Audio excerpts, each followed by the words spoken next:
welcome to the D3D4 Football Podcast with me, your host, James Richards.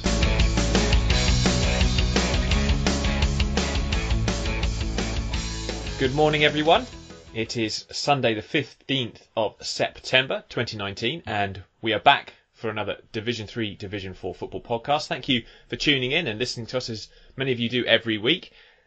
Loads of goals to chat about this week. 35 flew in League One. And unbelievably, 13 of those came in just 2 matches. Brilliant. Some quite classic football and classic defending to go through in today's show. And 32 of those came in League Two.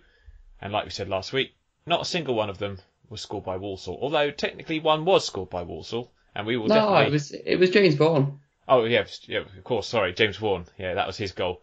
The way he celebrated and shimmied across, did his karate kick on the corner flag.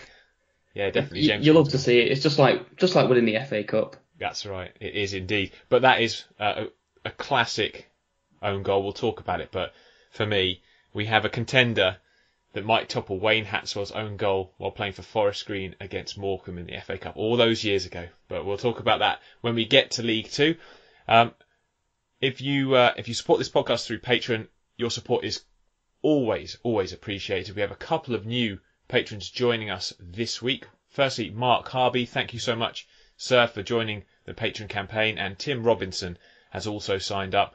Brilliant to have you both on board. Your support and your continued donations to help us keep this going. Really appreciate it. Always do, and I hope you enjoy the content we put out. We're looking to continue expanding that. I hope you enjoyed some of the YouTube content we've added this week, Matchday Vlogs. And my trip to Stevenage, which I'll chat about. It was really nice to be invited by their director of football up there to have a look at their facilities. And frankly, shockingly good. It's a 4th tier club. Brilliant chairman in Phil Wallace, who I'll have a piece about later this week coming out. So you can have a read of that. But yeah, really nice to go and see a club being really well run. But back to the football, lots to go through, so we're going to start as we always do in League One. League One. And let's start with a bit of light-hearted comedy this week, Christopher. We are going to jump straight into the game between Peterborough and Rochdale. And Chris... Is that the same way that Rochdale's goalkeeper jumped out of the way of the ball a lot of times? Well, 5 of them he jumped out of the way of, and the other time he seemed to get confused with his feet about how to clear a rather simple back pass. But if you're Rochdale, there's a lot to be positive about this season. There really is. You've got the best average passing percentage, completed passes, 82%, brilliant stuff. You've got the most possession stats out of any League One side.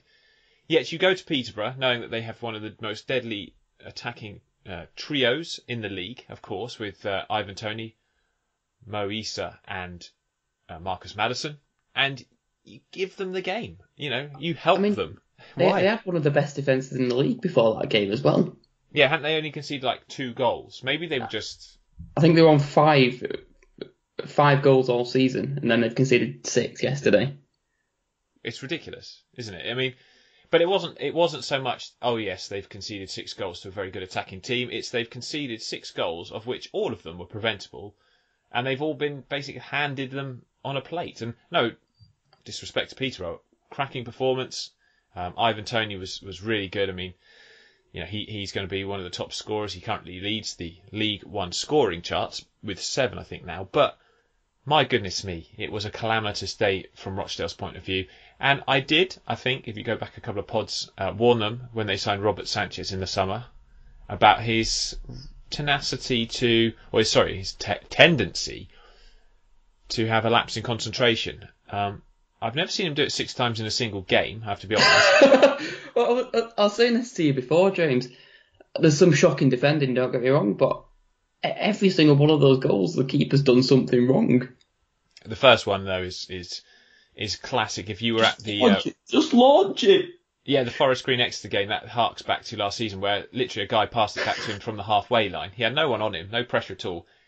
He looks up as the ball's arriving at his feet to think, where am I going to pass this out to? And he just lets it roll under his foot and into the net. Very similar to yesterday, how he got the ball passed back to him, and I don't know what he was doing. It's almost like he tried to dribble past Why was the he- oncoming striker. But, you've got to remember, What? you're standing on your own goal line. You've got no chance. It was, yeah, that's what it was like. You see goalkeepers, your Johnny Placids of the world, doing a nice little trick to fool a striker, but not when you're stood on your own goal line.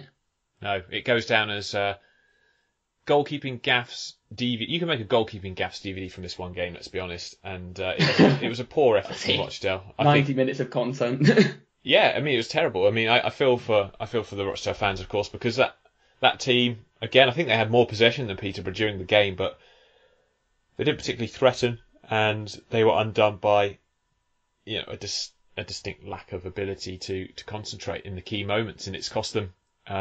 They've got 9 points on the board, so not particularly bad, but you don't want to start handing out, because they've now got a -3 goal difference. That could be important come the end of the season. Obviously, we know that only 3 go down, and Bolton will almost certainly be one of them. So there is that sort of relief for some of the sides that are the perennial strugglers, that they've got less chance of being sucked in this year. But yeah, Well, unless Bury somehow managed to get into League Two, and then oh yeah, I wonder how that will work. I can't see it happening personally. Not that I don't want it to, I just can't see it happening. I think the EFL have set their stall here, and yeah, I don't think they're going to relent particularly. But a classic Peterborough performance. I have to say I love their striking options. I think they used the diamond formation yesterday. Darren Ferguson starting to get them to click. I mean, a hugely contrasting performance to the ones I saw them play against Oxford earlier in the season, where they looked disjointed. They didn't have any momentum. They didn't have any fluidity to their play. No, much better now. It looks like they're clicking. And I think Peterborough fans will, although they'll take the scoreline, maybe with a pinch of salt in terms of, against a side that doesn't give them such an easy helping hand. They deserve to win, and they'll score lots of goals this season. It's now, can they be consistent? Can they build on this? They're in 6th place at the moment, only 7 games gone, of course, so can't read too much into that. But no, certainly I think a very important win, and it's good to see Darren Ferguson starting to get this group of players that are undoubtedly talented moving in the right direction. Another group of players that are clearly talented, and they have a very talented manager, is that of MK Dons. And a great stat presented to us this morning by Jonathan Harries, and it's 45% of all MK Dons goals this season have been scored by academy products. I think that's an absolutely brilliant stat. wow. I know MK Dons, they get a lot of mirth because of the history. But in terms of the way this club is being run and the way they've brought through young players into that team, it's a fantastic example of football and how clubs should be run in that respect. And 45% of your goals when you're in the 3rd tier being scored by academy products, I mean, that's very, very impressive, and that deserves a lot of credit, as do their performances so far this season. Now, obviously, they've had some ups and downs, a couple of poor performances against the likes of Peterborough, etc. But going to Blackpool, who we know are usually extremely solid. I mean, there was a poor mistake by Curtis Tilt, but let's be honest, mistakes happen. They deserved to win this game. They were clinical. They could have had more goals, Chris, and I think we're starting to see Paul Tisdale's he's already stamped his authority and his mark on the team, but I think they're playing with a confidence level which now suggests that they're happy in their new surroundings. Yeah, they've seamlessly moved into League One life, and I think that they're sort of following the mould that we predicted they would. Which, they're solid. They're not always blowing teams away, but they have performances on their day like this, where any team in this league, even your ones right at the top will struggle, and that's the Tisdale way, really. And he builds a team that's often difficult to beat, and on its day will just have sublime performances like this. Yeah, no, it was a good effort, good performance. Blackpool's Simon Grayson not happy defensively. We say about them being solid, but they've conceded 6 goals in the last couple of matches. When you look at them going to Coventry and being beaten 3-2, now 3-0 at home to MK Dons. They've had a couple of weeks, because when we were there to watch them play Oxford, the fans there said they were slightly disappointed with the performance. They were glad to get a win, but they didn't think they played that well, and they've gone on a little bit of a shaky run since then. Yeah, they. But that was their last win. Yeah, it's 5 games down to win now. Yeah, so they've got to find their form again. I'm a bit surprised they're not scoring so many goals. I think, you look at their team. I mean, perhaps they lack a little bit of the creative edge or the creativity they need. Not sure, but they sent Jamie Devitt out on loan. Oh, Jamie Devitt, yeah, who's done his tendon in his hamstring as well. Really, really tough on that because he's a cracking player in his prime. Would love to see him back on the pitch. He should have been given a chance at Blackpool. That's my opinion, but. No, I just, Jamie, if you're listening to this, get yourself back fit soon, mate. We're really rooting for you as always. Just looking at the next couple of matches that, Blackpool have got to play. Do you think they're going to be able to turn it around quickly? Because it's early to get into a rut, isn't it? But I don't think you want to go on a sort of 6-7 game run without a win this early in the season. Doncaster, that's their next fixture on Tuesday. That'll be an interesting one because Blackpool are trying to build themselves as a team that, they want to be in the playoffs. And the size of the club, the feel-good factor around the club and the quality of the team, they have all the credentials on paper to get there. So I think Doncaster will be a good test because they're another side that fit that mould. And then they go on to play Accrington. It's not a tough place to go, but that's a game they really should win. And I think that'll determine things for the next few weeks, I think, the Accrington game. Yeah, they need to pick up some points anyway, and fairly soon. We don't want to see, like we say, them go on a bad run of form. Speaking of bad runs of form coming to an end, Gillingham picking up an impressive 2-0 home victory over Wycombe. It was, they had this issue in games. I mean, the game against Bolton aside, where they would take the lead in 4 of their 6 matches prior to this game, and they hadn't held the lead in any of them. And it's quite concerning, And yesterday, they took the lead, and I was thinking, now this is a big test because they obviously have had the lead in pretty much every game this season. Will they be able to hold it? And they did a very, very professional job. They got the second goal as well, and that's against a Wycombe side, Chris, that have done extremely well this season. Yeah, I think this was one of the more surprising results of the day for me. And Gillingham have only actually had 4 shots in that game and scored twice. But I think overall they had a very effective performance. They were stealing possession well off Wycombe, and when chances presented themselves, they finished it. And like you say, it's a test of character for them when you've been on a bad run like they have, and when you've been losing from winning positions like they have. You've got to see games out, and they've done it superbly. They got the first goal, held on, and got a second to secure it. Yeah, and against the physical side, yeah, like Wycombe, Wycombe winning. I mean, we've the been vast so majority of impressed the with aerial Wycombe. duels as well. So physically standing up to that's important. Yeah, and we've been so impressed with Wycombe. We let themselves down a little bit. They had a lot of shots and of poor quality, it seems. Yeah, outshot Gillingham 13-4. However, Gillingham had the better pass success rate, the better possession, and I just think they'll be pleased. I think Njoli has scored his first goals for the club, or his first brace as well. I mean, that's important to find someone who will score consistently for them and continue. Hopefully now a good run. I think Ollie Lee is a fantastic player. Defensively, I don't know how. I mean, I'd be interested to hear from Gills fans how they feel their backline's coping because Ogilvy is not necessarily a natural centre back. Obviously a left back by trade. Irma is obviously used to playing with Zakwani from most of last season. So I'll be interested to hear from Gills fans about how those two are getting on because a clean sheet yesterday against Wycombe is not to be sniffed at. Absolutely not, and I'll be interested to see what happens with Wycombe now, because they've had a real good, feel-good factor around the place. They've been playing excellent football, but Ainsworth, of course, linked heavily with the Lincoln job. Yeah, well, if he goes, that will be a real test of that club because they've had Ainsworth for a number of years. He's built a team in his image, so to suddenly lose a manager can be extremely difficult. Lincoln lost, of course, the Cowleys this week. Big job for whoever goes in to take over the reins there. I think they've got a really well set up club though, so it's not necessarily as big as perhaps it seems on the face of it. But they lost 1-0 to Bristol Rovers.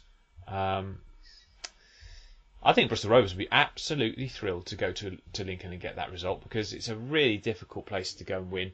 Lincoln now back-to-back defeats in the league. Need to, I guess, sort of re-energise and recharge, because they not necessarily look like scoring that much in the last couple of games, and you'd fear for them just a tiny bit. But let's talk about the gas, Chris. Bristol Rovers, to be honest, I did not see them getting the goal, but if you're going to score, it's always going to be Clark Harrison. He bagged the penalty, assured performance, and good to see them getting a sort of a defensive, resolute performance in, because Bristol Rovers are a side that I have been not too, I wouldn't say worried about, but not too sure on about how they're going to cope this season. Yeah, and Clark Harris is showing exactly what I've been saying for so long about him. The right manager will get real quality out of him. And I know it's a penalty he scored yesterday, but he's playing with so much confidence that, I wouldn't have seen him taking, being so confident in taking penalties a couple of seasons ago, and now he's flying. So that's brilliant to see. And like you say, the defensive performance yesterday was a real test against a strong Lincoln side who were, they might have had a jolt to their confidence losing such a important character around the place in the Cowley brothers. But superb from Gas. Yeah, really like the fact that they've set up with this sort of 5-3-2 or 3-5-2, whatever you want to call it, but three at the back. Davies has done really well since joining from Coventry. Ollie Clark is a man who does not get enough credit. He's an absolutely brilliant player. I think he's one of the unsung heroes in League One. Definitely, I feel the most exciting player at Bristol Rovers. I know Clark Harris scores the goals, but I think Clark is a brilliant individual. Upson had a assured game in midfield. And and I think, if you can continue those kind of performances, then I just don't think it's realistic to see them challenge for playoffs and that. But having any concerns like they did last season about relegation, you'd feel they don't need to worry about that at all. Doncaster, another team that we not too sure what to make of at the start of the season. Obviously losing Grant McCann and a number of key players. Very solid effort away at Portman Road yesterday. And Innes is looking a really exciting prospect, the chap on loan from Wolverhampton Wanderers. Yeah, the way Ipswich are playing to get anything out of a game with them, I think, is superb. Doncaster, like you say, they've had a shaky start to the season, and I think a good point here will do a lot for their confidence. They were creating opportunities really well from distance yesterday. So I think that's a real show of good character for them. It shows a level of adapting to the situation well, and hopefully they can push on from here. Yeah, I wouldn't say their start's been that shaky, if I'm honest. They got draws against Gillingham, Rochdale with the sort of the late equalisers. Then they got that late winner against Fleetwood. But they've beaten Lincoln, they've beaten Rotherham. And now they picked up a very good point at Ipswich. Unbeaten as well. I think it's been a really solid opening to the season from Doncaster. And I have to say, they've surprised me with that, because I thought there would be a period of transition. We said in our pre-season preview pod that there'd be a drop-off. But so far, it's been so good. Darren Moore doing an excellent job at keeping the players playing well and keeping very much their feet on the ground and winning games of football. And picking up points in places like Ipswich and winning your home games could be a quietly exciting season for Doncaster for sure. The only other 0-0 in the division came at Burton. Coventry are Burton playing out some really nice football, but no goals scored, which is, I don't know how Coventry fans feel their side are playing this season in terms of creating chances and putting them away, but obviously we knew that was a big problem for them last season. I think they've improved in that fact. They've been a bit hit and miss. It depends which Coventry side turn up, but Mark Robbins is one of my favourite managers. I think he's done such a superb job at keeping them very much focused on the football with all the stuff that's happened off the pitch. But on the top of the league? Yeah, well, of course, top, but you look at it and you think, Are they going to stay there? Have they got the staying power? Personally, I think we've seen a couple of shaky defensive displays recently, and that would have been my sort of, I suppose, I wouldn't say a big worry, but when I watched them against Oxford, they just really were poor at the back. I think you're right there, and I think that might let them down in coming weeks. They're playing with confidence at the moment, but their defence is a little bit concerning, and I think that's the reason that they won't be automatic promotion contenders for me. But the quality they're showing, there's no reason they can't make the top 6, and I think you predicted them for the top 6, and I was just slightly concerned about their off the field situation, which seems to be being shielded very well from the players. Yeah, well, they've actually, this is their record so far, hugely consistent. Win, draw, win, draw, win, draw. 2 points a game. Win, draw. That's what you're supposed to do, isn't it? It's, win at home, draw away. Yeah. I mean, it's amazing. They've won all their home games, drawn all their away games, unbeaten. But I say they've got to make sure that defence does tighten up. They conceded 3 at Portsmouth. Obviously, there were circumstances there with the 9 men. 3 at Oxford, 2 against Blackpool, and a good clean sheet yesterday against the Burton side. I mean, if they'd beaten Bolton, which they should have done, then they would have been far away clear at the top at the moment. But as it stands, they sit there. Was it 15 points they've got so far? Yeah, 16 Coventry have got. 16 points. You take your hand.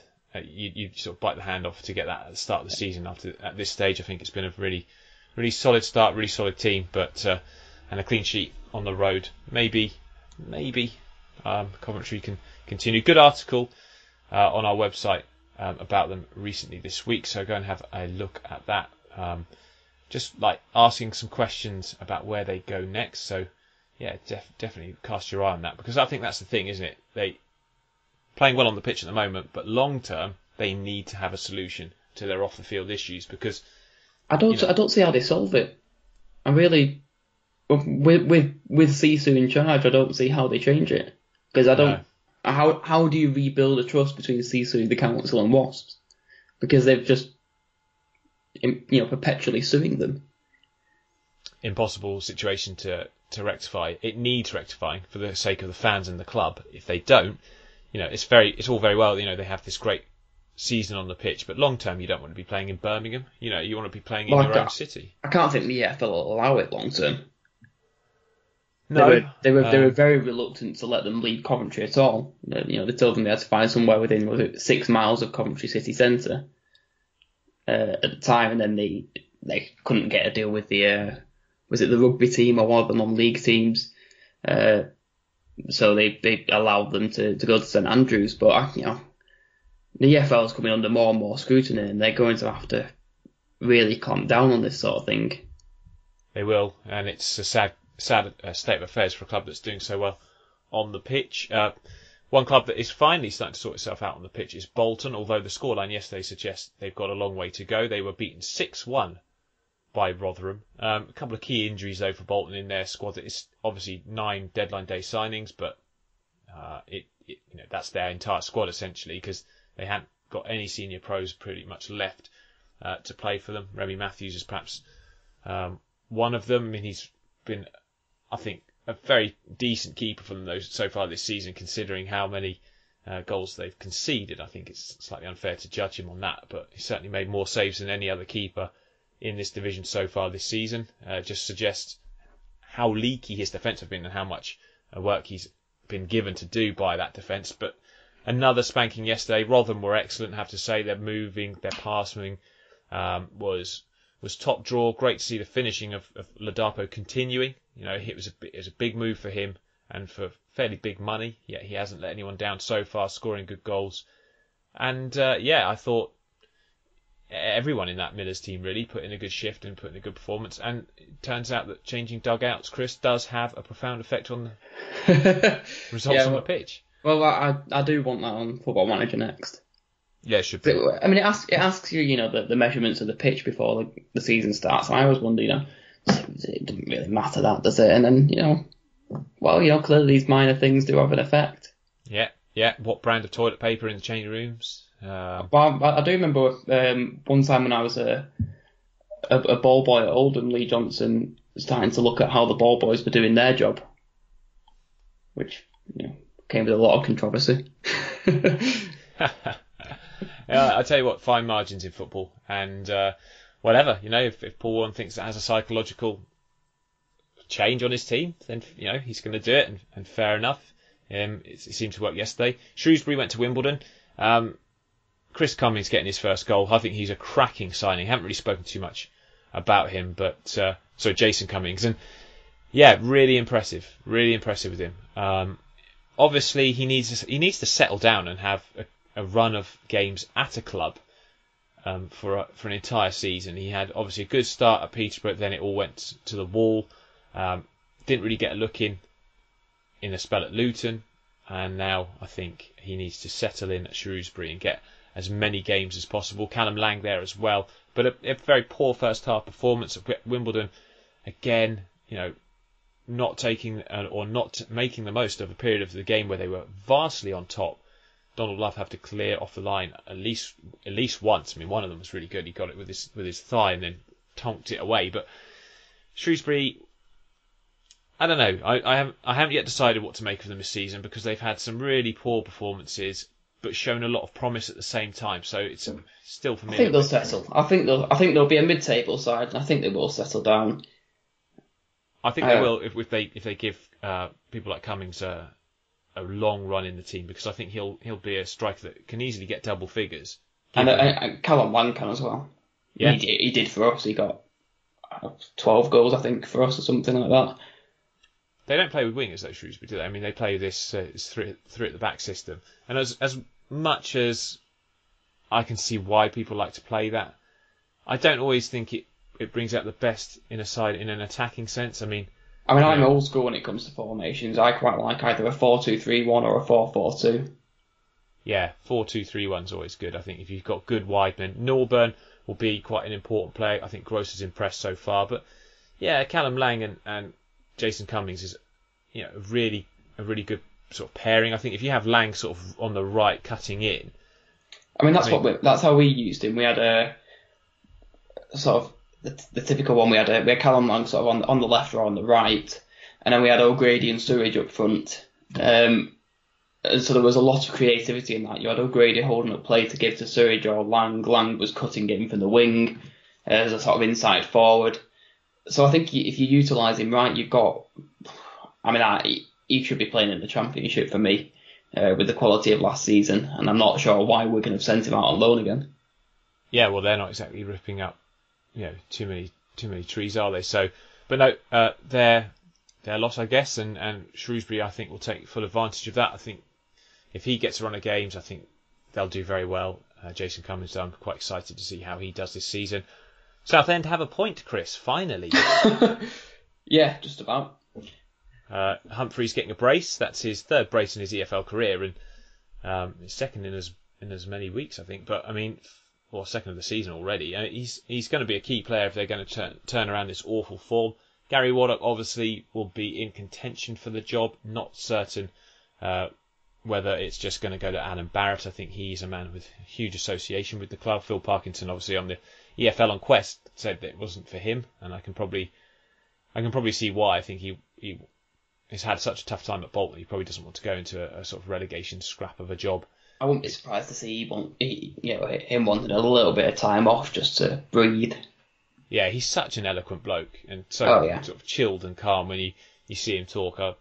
Obviously, what a career he had with Reading, and he's done really well as a manager. I think he's really proved himself at several jobs. Obviously, famous one, Colchester, getting them promoted, and done excellent stuff. And I think whoever takes him on next as their manager, they'll be very lucky to have him. Right, I don't know why I've waited so long to talk about this, but Oxford United got a 3-0 win over Tranmere. It was quite a scrappy game, actually, to be honest. 2 penalties, both brilliantly converted by James Henry, despite the fact that Fosu tried to nab the ball of him. I won't go into the details of the penalty antics. In the end, Jamie Mackey and the senior pros just put him in his place and said, no, designated penalty taker takes it. It should always be designated penalty taker. I don't know what he was thinking. No, I agree. Always, if you've got a designated penalty taker, it's their job, and that is You've got to respect that. Yeah, I mean, I think it's disrespectful for the manager as well, who has picked that player to take penalties. Yeah, it's sort of Jamie Mackey snatched the ball off him and said, "Oi, you shall it." And sit down. Sit down. I don't know. I don't think Jamie Mackey's Cockney actually necessarily. He comes from Dorking originally, but he fantastic. Sort of cool head from James Henry. Good to see Shannon Baptiste. I was so worried when he went down. I was thinking, oh God, here we go again with an injury. I hope he's all right. I think he is. We haven't heard anything to the contrary. So, but a 3-0 went Tranmere. Really worried about them, Chris. They've not started the season well, and they were frankly quite poor. They looked really poor, and I was a little bit concerned about their future in League One anyway, because I thought they were.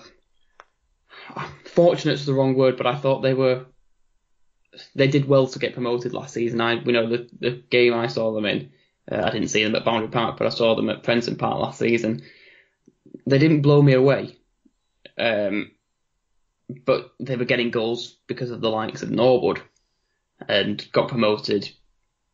There was a lot of team players, but his goals and Jennings' goals were so important to them. I don't think they've built well enough over the summer to show something different from last season, and in fact they've lost Norwood.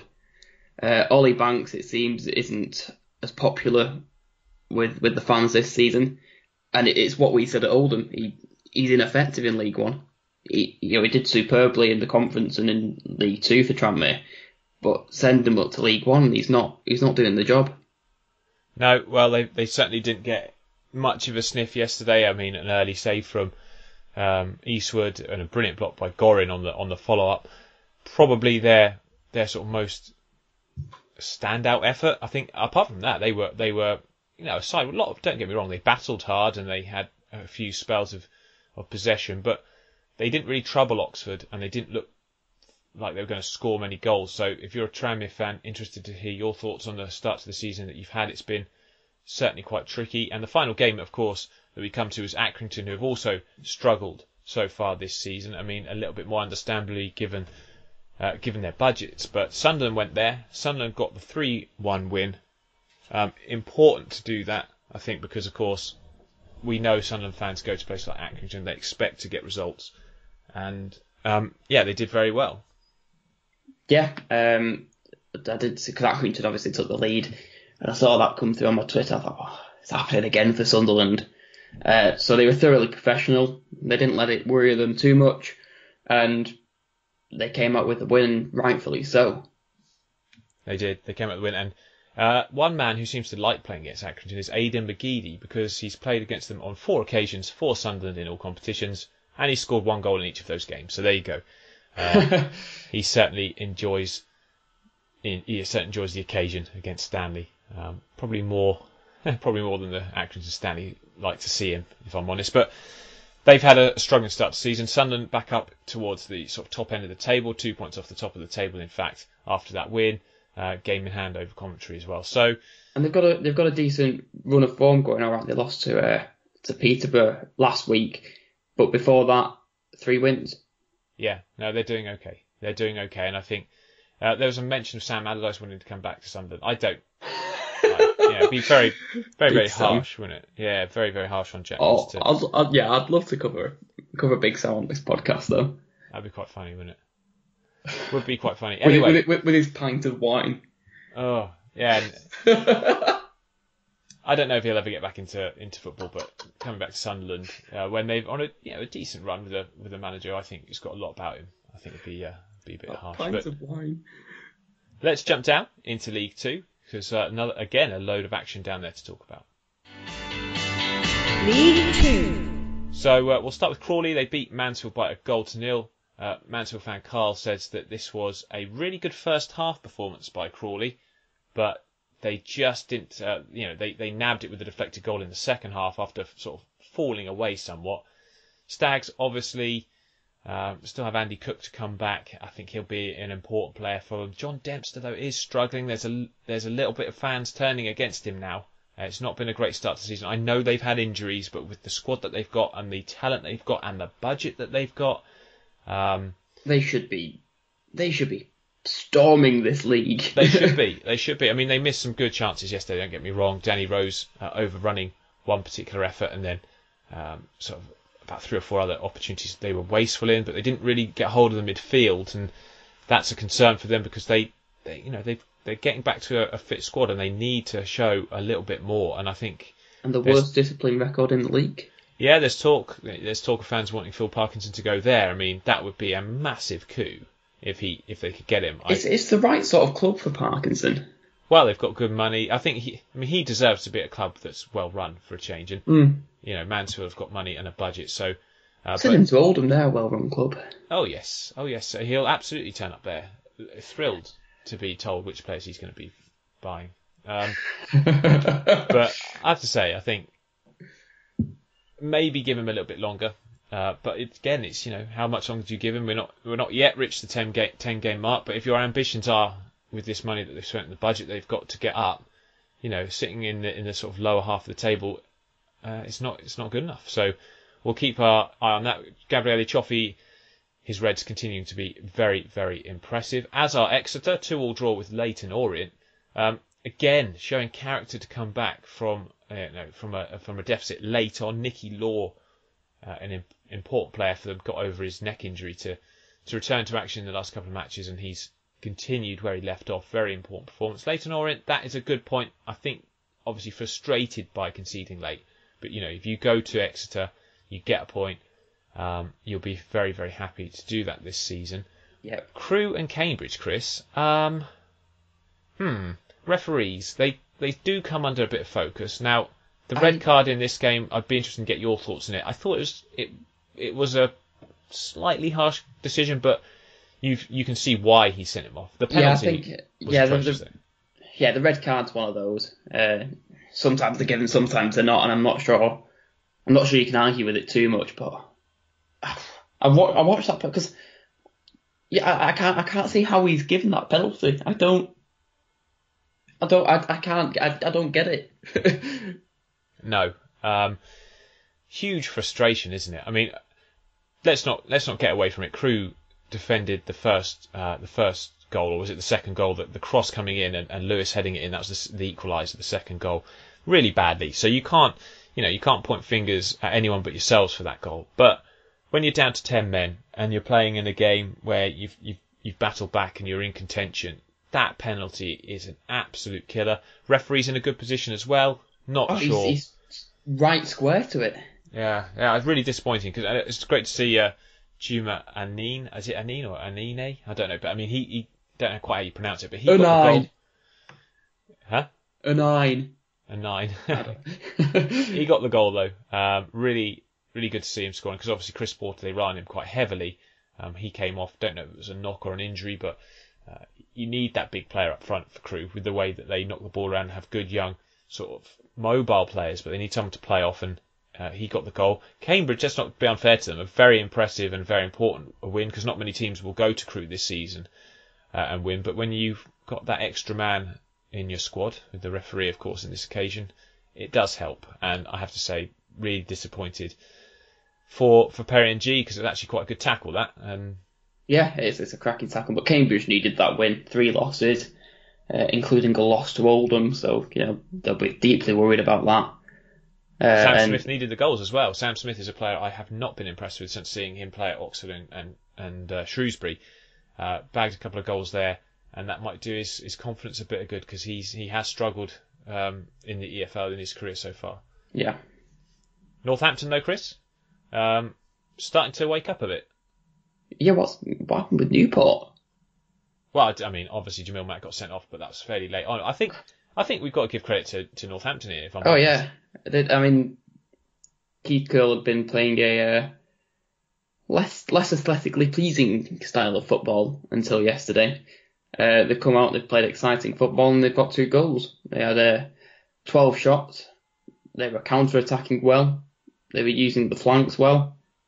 It's a joy to watch. Yeah, and the good thing as well, I mean, he's got quite a strong team. If you look at Charlie Good, Scott Wharton and Phil Turnbull in that in that midfield. He was playing. I mean, Turnbull can play at centre back, but he was just sitting in front of the back two in this game. And then you've got Harriman at right back and Martin at left back. You've got a bit more width, and therefore you're going to create a little bit more. Nicky Adams is key, a very important player for them. McWilliams and Lyons are solid midfielders, and then Andy Williams is obviously scoring goals. I mean, he has struggled at times in his career to find the net. This was a very impressive victory against a side that only conceded 2 goals all season prior to this match. So. Really impressive stuff from Northampton. Yeah. Lee Martin was sort of I think the standout player. I thought he had a really good game, and a lot of fans said that they thought so too. So that's good. Nicky Adams as well. We know how important he'll be for them going throughout the season. Hoskins on the score sheet as well. I think I kind of like Hoskins. He was a frustrating figure for fans last season, but a win against the team like Newport, not to be sniffed at all, not to be looked down at, because that is a fantastic result. Newport, of course, in this with the 5-game suspension for biting, that was confirmed prior to this game, so he's out. So obviously with what is it with biting? Why? I don't know. I don't get why you I sort of get the frustrations over overbearing and ending up punching someone in the face or something. But what would ever convince you to bite someone? Lack of breakfast? I don't know. Yeah. I mean, honestly, I don't get that sort of that reaction. But one of the results of the day, probably Port Vale beating Plymouth by 1-0, and they probably could have scored more. Plymouth defensively still slightly suspect, and I'd be interested to hear Argyle fans' take on it, because of course we know they're a very good team. We know they're going to. I mean, I watched them play Walsall, and I thought they were fantastic in that particular game. Knocked the ball around well. Danny Mayer on form. But they've obviously sort of struggled a little bit, especially away from home, and that's another defeat on the road without a goal. So massive victory for Port Vale, and an impressive little start to the season from them. They've got a lot of transition, new owners and stuff. But what they do have is a settled squad. They don't make too many changes. Askey keeps the same lineup. He keeps the same back four, which I think is always important for a team at this level. You've got a good, solid setup at the back. You can build on it. Another clean sheet for them against a good side. That will be very much welcomed. And Cheltenham Town, I'm going to say this, have scored 2 goals away from home in the same game. And they're in the playoff spots. Very impressive. Very impressive stuff. What a birthday present for Luke. Yeah, well, if Luke, you listen to this, that's a terrific result. I mean, it's the Saunders effect we've talked about. That's it. Fantastic performance against a Salford side that, they're not a bad team at all, Salford. They've got a lot of quality in that side.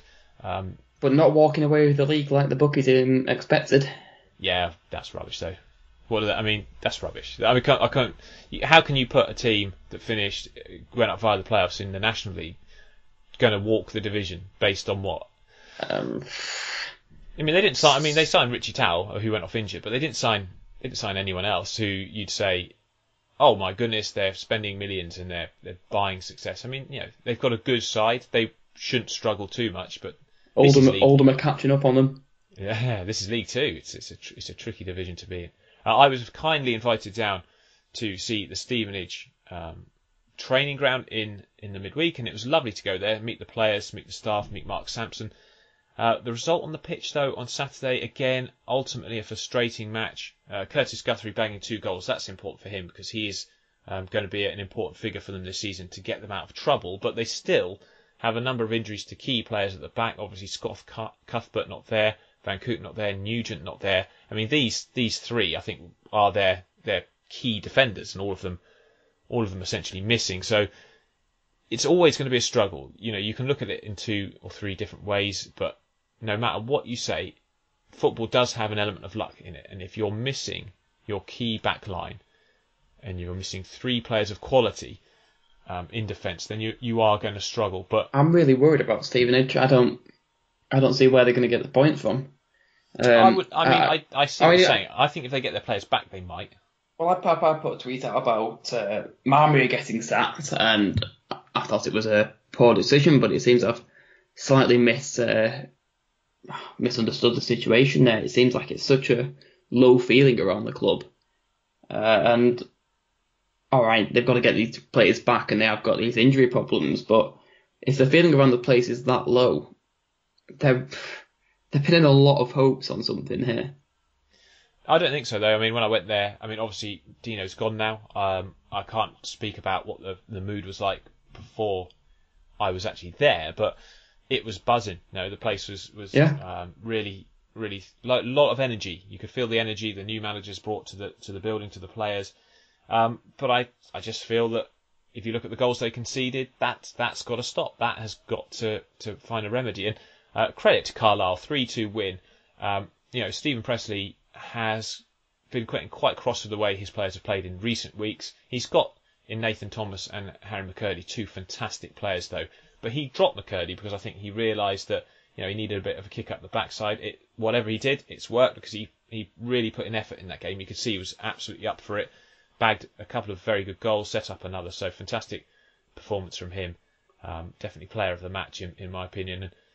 And again though, Carlisle's problems at the back are still fairly obvious. They don't look like they're going to keep many clean sheets this season, so they're going to need their forward players to come through and score goals, and they have done that yesterday very impressively, and an impressive win for them on the road. Walsall, they still can't score goals, and they scored the funniest own goal I have seen this season. Three bad headers contributing to James Vaughan claiming it. I have 3 comments on this game.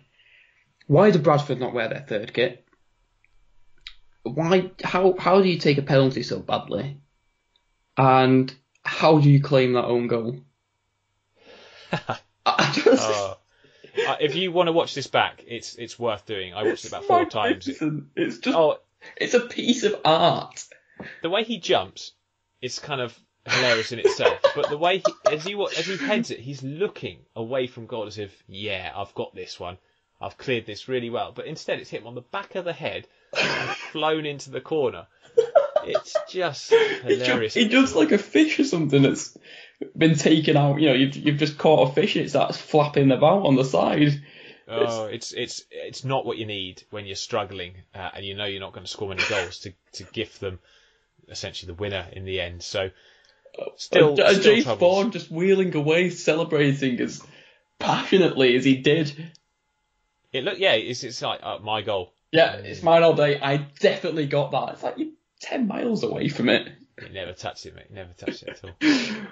Never touched it at all. But again, Bradford getting an important win because they've been a side with an inconsistent start to the season, moves them up to 14 points now. Swindon Town, Welland's ball going well. A fantastic performance against Macclesfield, who are not a team that you can take lightly this season. They played really well. I was so impressed with their defence the other week, and to see them concede 3 actually is quite surprising. All 3 goals were, 2 of them especially were sumptuous. Really nice ball in by Danny Rose for one of them. That goal with the back heel, and then the sort of shimmy set up for Doyle for the third. Fantastic football that Swindon are getting. I'm feeling quite smug as well, because I wrote an article when he took over at Swindon, saying he'll do a fantastic job. Look at the work he did at Oldham when the conditions were in the back were settled. He played fantastic football, and I got Oldham fans and a couple of Swindon fans say, you don't know what you're talking about. You're working for his agent or something. And look at them now. Yeah, and they've got a good budget to be fair, but they've spent it very wisely. He's invested in a couple of good strikers in Jerry Yates and Owen Doyle, and he's getting the best out of people like Keshi Anderson and Kane Woolery and people like that. Lloyd Isgrove again is putting a good performance, but he's getting the best out of every position. And at the end of the day, they've got another clean sheet, really good defensive work. I think Hunt's come from Oldham, done very well in the games I've seen him. Yeah. And so I think Swindon, if they carry on like this, they will be a shoo-in for the top 3. And when you've got teams like Mansfield and Bradford sort of not quite on all cylinders, that this is an opportunity this season for you to really push on, because their squad's fairly deep as well. So not bad start at all from them, and a fantastic performance yesterday. Scunthorpe, a fantastic performance from them in the context of the game, because they needed that win. Morecambe were poor, no doubt about it, but fantastic to see Paul Hurst get his first win. I think he desperately needed it. They've had an awful injury crisis, a lot like Stevenage actually, and it's no surprise that the 2 sides that have had the worst injury crisis so far this season have had the worst starts, essentially. And people can talk about that's an excuse. There is some credence to it, though. When you're losing about 7 or 8 players, I think first team players at Scunthorpe they've had out, not always able to field a full bench. Ryan Colclough obviously coming back from long-term injury and being eased back into the action. Van Veen has been out for several weeks. He's clearly a good player at this level and a player that will score them goals. So they've got those guys back. They've recruited reasonably well. I think Junior Brown is actually an important player because I wasn't that impressed with their left back from Rochdale and Thiele. So yeah, and a clean sheet for the keeper, who I think has had a bit of a tough time so far with the way that they've defended, but that's important. And the clean sheet for the team is important as well. Massive for them. Forest Green, another 1-0 victory. They do these quite well this season. At home against the Colchester side, who hugely disappointing start to the season so far. I'm not necessarily worried that they'll have a bad season, but they'll need to start scoring goals from somewhere. But Forest Green, they'll be absolutely delighted. Into the top 3, 16 points. And the team that was right up there at the start of the season had a couple of setbacks recently. It was Grimsby. Chris, they played at Boundary Park yesterday. They were 2-0 down going into the game, into the late stages of that game, and they came back to get a 2-2 draw. Frustrated? That's an understatement, James. I'm well and truly defeated. We went 2-0 up, and it was Philippe Moraes who got the second for us. He played for us a number of years ago when there was a feel-good factor around the place then. And he's come back and he scored, and he's slapping the badge on his shirt and really passionate celebration. That was the first time in a long time I felt that, nice warm fuzzy feeling you get at a game. First time I felt that in a lot of months. And then 81st minute, well, we began to sit back after getting the second. Then they get a goal back and you just know what's going to happen. We've seen it too many times. And it was frustrating because for 80 minutes of that game, 70, 80 minutes of the game, we were in control. We looked comfortable. Grimsby weren't really threatening. They had a few chances sort of in the opening 5-10 minutes. But beyond that, we controlled the game. We didn't necessarily play with superb quality, but played good enough stuff. Got a decent first goal, and then got the second, and you think, oh, finally we're doing something. And I just don't get how we've done it. No, Grimsby are good at coming back in games. Bad defending for that last goal, though. Really bad defending. And poor goalkeeping, which is really disappointing because Woods has been so good for us. Yeah, it was. It was poor all round, and when you're desperate for that first big 3 points of the season, we've not won at home yet. No, throw it away. Yeah, big at home victories are desperately what you guys need with the mood that's sort of. There's such a low feeling around the place, and the home attendance, taking away fans out of it, around 3,000. It's not a nice place to go at the moment, particularly Boundary Park. And yesterday there was actually a little bit of an atmosphere going at times. Not a wonderful one, but better than we've had. And you think, well, maybe there's something here, and they rip it away from you. Well, go and get yourself a very strong coffee. And I'm on my third cup of tea. Oh dear. Yeah, disappointing end to the game, but Grimsby deserve credit for coming back and getting. I think they get limbs of the week. Yeah, I was about to say our new feature, Limbs of the Week. So last week went to Tranmere. This week it goes to Grimsby. Massive scenes of elation in that away end when they got that goal.